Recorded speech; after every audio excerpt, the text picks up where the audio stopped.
If this reached you tonight, it's likely because you've been carrying a weight that doesn't go away. You're sitting still, but the exhaustion is constant. There is a specific dialogue that usually precedes therapy. A loop of maybe I should talk to someone, or it shouldn't be this hard.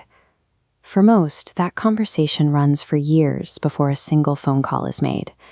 This checklist shows the 3 primary hurdles keeping people in that loop. First is logistics. Adding a 2-hour commute makes the process feel impossible.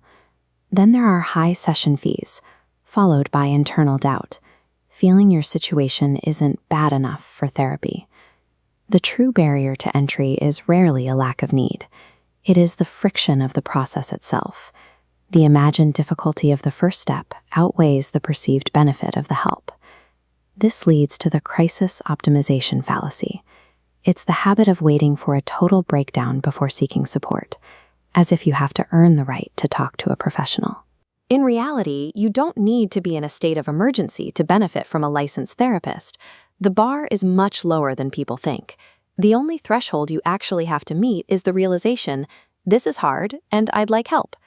Telehealth models, like the one used by Coping and Healing Counseling in Georgia, are designed specifically to lower that bar by removing the physical and financial obstacles that cause procrastination. By making care accessible from a smartphone or laptop, the logistical friction disappears. The only remaining question is whether you are ready to use the tools available. Choosing this path involves a clear trade-off.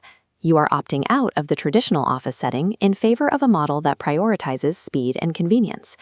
This matrix compares the requirements of traditional therapy against the telehealth model across cost, time, and provider access. While private pay therapy can be expensive, commercial insurance through providers like Aetna, Cigna, and Blue Cross typically lowers the per-session rate to between $10 and $40.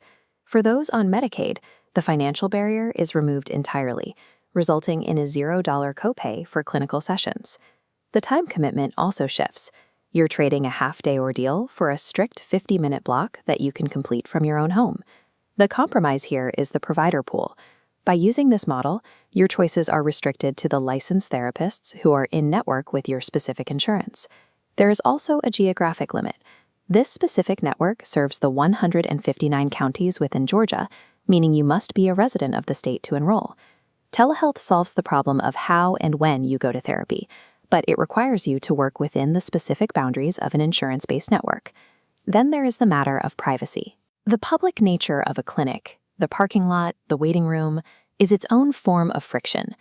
A HIPAA-compliant digital session eliminates those public encounters entirely.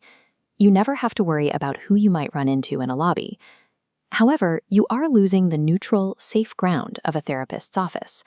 There is no physical door separating your life from your healing. The responsibility for privacy shifts to you. You must secure your own space and ensure you won't be interrupted for 50 minutes.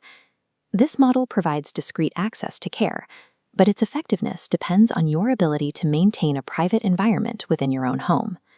Timing is the final piece. People rarely decide to start therapy during a calm, logical Tuesday morning. It usually happens during a sudden moment of emotional clarity. Friday evenings are a common trigger.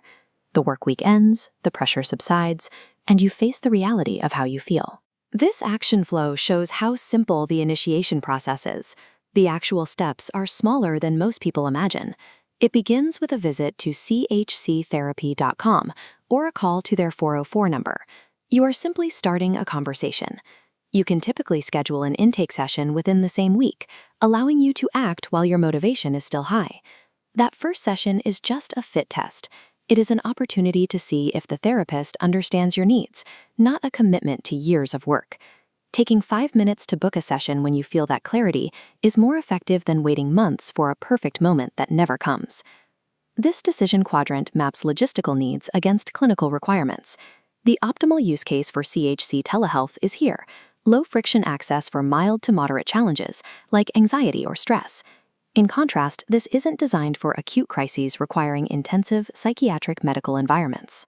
If you are a Georgia resident who needs to balance a busy life with professional support, and you have in-network insurance, the barriers to entry have effectively been removed. For this specific group, the how of therapy is solved. The only thing left to address is the when. If you lack a secure private space or require high-intensity clinical care, you should pursue traditional in-person medical options. But if you are someone who has spent long months or years wondering if you're allowed to ask for help, consider the logic of your current situation. Needing support doesn't signify a failure. It means you've recognized that some burdens are too heavy to carry without a partner. If logistical hurdles have been cleared and the cost is within reach, the hesitation you're feeling right now is the only thing left to overcome. The process is ready when you are. The only remaining step is to stop waiting for a reason and simply begin.